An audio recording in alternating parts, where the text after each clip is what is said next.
I go to shoot, I meet my parents.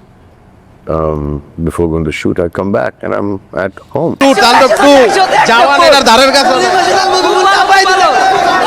Shakib খানের নতুন cinema তাণ্ডব প্রকাশিত হবার পর থেকেই পুরো বাংলাদেশে এক তাণ্ডব জ্বর বয়ে বেড়াচ্ছে। সিনেমাটি মুক্তির পর থেকেই দেশের প্রত্যেকটা সিনেমা হলে দর্শকদের উপচে পড়া ভিড়, প্রায় সব প্রেক্ষাপটে হাউসফুল শো, টিকেটের জন্য চলছে হাহাকার।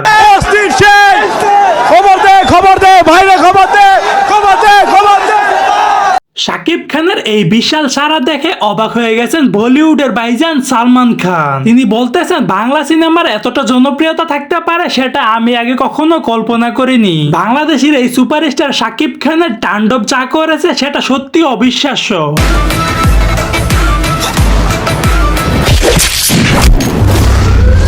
সো দর্শক, আজকের এই ভিডিওটি এই পর্যন্ত। যদি ভিডিওটি ভালো লাগে থাকে তাহলে ভিডিওতে একটা লাইক, একটা কমেন্ট আর অবশ্যই চ্যানেলটি সাবস্ক্রাইব করে রাখবেন।